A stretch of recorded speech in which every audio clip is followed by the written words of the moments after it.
This is a Game Boy Advance, and this is a Game Boy Advance game. Being a remake of one of the greatest NES titles, it's no surprise that it's also one of the greatest Game Boy Advance games. At first glance, this might seem like a simple platformer, but beneath the surface is a much more nuanced experience. Hello everybody, I'm just a dude, and this is Super Mario Bros. 3 Advance. Initially released in 2003, Super Mario Bros. 3, or if you're a freak, Super Mario Advance 4, is a reimagining of the 1988 NES title of the same name. And, as you can probably guess, this is the fourth entry in the Super Mario Advance series, preceded by the remakes of Super Mario Bros. 2, Super Mario World, and Yoshi's Island, some of which were sporting updated graphics inspired by Super Mario All-Stars. Now, if you live under a rock and have never played a Mario game before, you the player play as Mario, and have to traverse through 8 different worlds to defeat Bowser and save Princess Peach.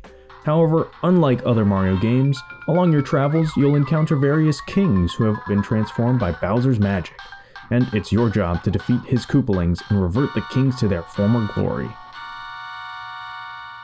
Or, you could just skip that.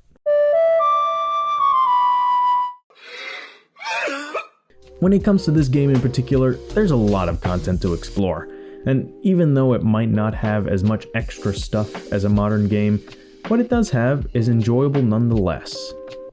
Having a port of the original Mario Bros. Arcade game, to having multiplayer, fake multiplayer, and then multiplayer versus, it's clear that Nintendo wanted this game to last a long time, even going as far as to developing DLC for the game.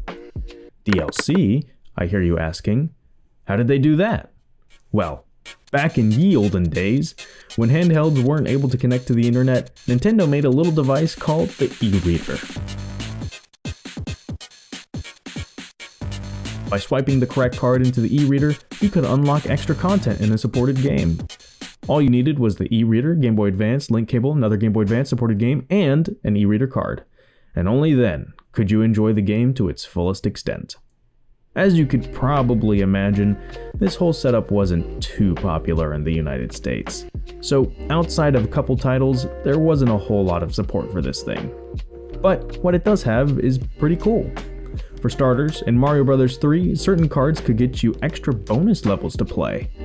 Some of these levels were easy, others difficult, some outright crazy, and others nostalgic as they referenced previous Mario games.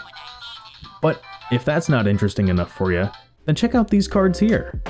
These ones can give you extra power-ups. Ooh, I needed a frog suit. These cards here are called demo cards, and are speedruns of some of the in-game levels. But the most game-changing of these cards are the Switch cards. I only have this one, because I'm broke.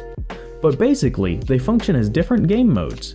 The one that I have here makes it so enemies turn into coins when they're hit by a fireball. I also know that there's ones that make the enemy spawns more difficult, and another that add the Mario 2 turnips. But again, I'm broke. If you're interested in playing this game and checking out what all it has to offer, then it should be available on Nintendo Switch Online. There are other ways to play it, but I don't want any ninjas coming my way, so I won't say. At the end of the day, this game is one of my favorites, and I'm glad it's in my collection. But let me know your thoughts, because whether it's silly, serious, or seriously silly, if you'd like me to answer one of your questions, feel free to leave a comment below.